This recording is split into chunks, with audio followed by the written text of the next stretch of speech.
പരസ്യങ്ങളിൽ കാണുന്ന എണ്ണകളും ഷാമ്പൂകളും ഒക്കെ ഉപയോഗിച്ചിട്ട് മുടി കൊഴിഞ്ഞവരായിരിക്കും നമ്മളിൽ കൂടുതലും ഉള്ളത്. അതേപോലെ തന്നെ കെമിക്കൽ പ്രോസസ്സുകളായിട്ടുള്ള സ്മൂത്തനിങ്, സ്ട്രെയിറ്റനിങ് ഇതൊക്കെ ചെയ്തും പലരുടെയും മുടി പോയിട്ടുണ്ടാവും അല്ലേ. അപ്പം മുടി കൊഴിച്ചിലിന് പല കാരണങ്ങളുണ്ട്. ഇതൊന്നും ചെയ്യാത്ത ആൾക്കാർക്ക് മുടി കൊഴിച്ചിൽ കൂടുതലായിരിക്കും. അപ്പോൾ അത് നമ്മുടെ ക്ലൈമറ്റ്, നമ്മുടെ ഫുഡ് സ്റ്റൈല്, അങ്ങനത്തെ കുറേ കാര്യങ്ങൾ അതിനകത്ത് വരുന്നുണ്ട്. അപ്പോൾ ഏത് തരം പ്രശ്നമാണെങ്കിലും മുടി കൊഴിച്ചിലൊക്കെ മാറ്റിയിട്ട് എങ്ങനെ മുടി ഇടതൂർന്ന് വളരാൻ സഹായിക്കുമെന്ന് നോക്കാം. അതിന് വേണ്ടിയിട്ട് ആയുർവേദത്തിൽ പറയുന്ന എണ്ണകളെ കുറിച്ചിട്ടാണ് ഇന്നത്തെ വീഡിയോയിൽ പറയുന്നത്. നമ്മളൊരു ഇംഗ്ലീഷ് മെഡിസിൻ കഴിക്കുമ്പോൾ പലപ്പോഴും സ്വന്തമായിട്ട് വാങ്ങിച്ച് കഴിക്കുകയല്ലല്ലോ ചെയ്യുന്നത്.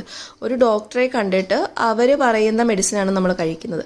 അത് തന്നെയാണ് ആയുർവേദത്തിലും പറയാനുള്ളത്. ഒരു ചെറിയ ഒരു ഓയിലാണെങ്കിൽ പോലും പറ്റുമെങ്കിൽ നിങ്ങളൊരു ആയുർവേദ ഡോക്ടറെ ഡയറക്റ്റ് കാണിച്ച് നിങ്ങളുടെ പ്രകൃതി, അതായത് നമുക്ക് വാദം, പിത്തം, കഫം ഇങ്ങനെ പ്രകൃതിയുണ്ട്, ശരീരപ്രകൃതിയുണ്ട്, അതെല്ലാം നോക്കുക. ആഹാരം കാര്യങ്ങളെല്ലാം ഡോക്ടർ ചോദിച്ചറിയും. അതിനനുസരിച്ചിട്ടാണ് സാധാരണ നമ്മൾ എണ്ണ ഉപയോഗിക്കേണ്ടത്.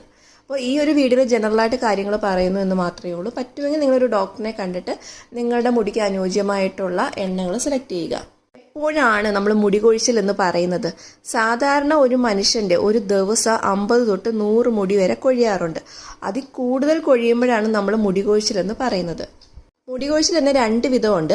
ക്രമേണയുള്ള മുടി കൊഴിച്ചിലും ഉണ്ട്, പെട്ടെന്നുള്ള മുടി കൊഴിച്ചിലുണ്ട്. ഇപ്പം നമ്മൾ പ്രഗ്നൻ്റ് ഒക്കെ ആണെങ്കിൽ പെട്ടെന്ന് മുടി കൊഴിച്ചിലുണ്ടാവും, അല്ലെങ്കിൽ PCOD അങ്ങനത്തെ കാര്യങ്ങളൊക്കെ ഉണ്ടെങ്കിൽ.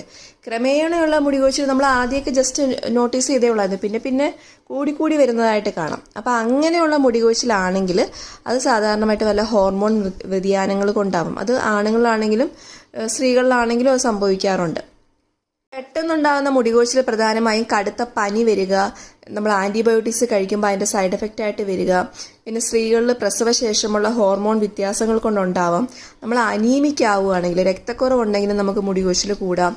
പോഷകങ്ങളുടെ കുറവ്, പ്രോട്ടീൻ്റെ കുറവ്, PCOD, തൈറോയ്ഡ് ഹോർമോണിൻ്റെ വ്യതിയാനം, താരന്, ഇങ്ങനെ പല കാരണങ്ങൾ കൊണ്ട് നമുക്ക് മുടി കൊഴിച്ചിൽ ഉണ്ടാകുന്നതാണ്.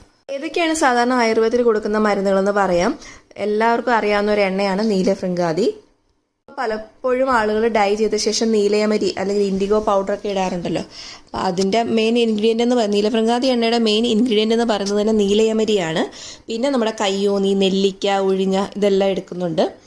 അതിലൂടെ അഞ്ജനക്കല്ല്, അങ്ങനെ കുറച്ച് റെയർ മെഡിസിൻസ് ഒക്കെ ചേർത്തിട്ടാണ് നല്ലെണ്ണയിൽ ഉണ്ടാക്കി എടുക്കുന്ന എണ്ണയാണ് നീലഭൃംഗാദി. കോട്ടക്കൽ പോലെയുള്ള പ്രമുഖ കമ്പനികളിലെല്ലാം തന്നെ നീലഭൃംഗാദി കിട്ടുന്നതാണ്. വാങ്ങിക്കുമ്പോൾ എപ്പോഴും നല്ല കമ്പനികൾ തന്നെ വാങ്ങിക്കുക. ഇതോടൊപ്പം തന്നെ ആട്ടിൻപാല്, തേങ്ങാപ്പാൽ, എരുമപ്പാൽ അങ്ങനത്തെ പാലുകളൊക്കെ ചേർക്കുന്നുണ്ട്. അതൊക്കെ കാച്ചി കുറുകിയെടുക്കുന്ന ഒരു പാകമാണ്. പലപ്പോഴും നമ്മൾ വീട്ടിൽ കാച്ചെണ്ണ ഉണ്ടാക്കാൻ ശ്രമിക്കാറുണ്ടല്ലോ, അത് തെറ്റായ രീതിയാണ്. ഇതിനൊക്കെ കറക്റ്റ് പാകവും കാര്യങ്ങളൊക്കെ ഉണ്ട്. അത് ശരിയല്ലെങ്കിൽ മുടി വളരുന്നതിന് പകരം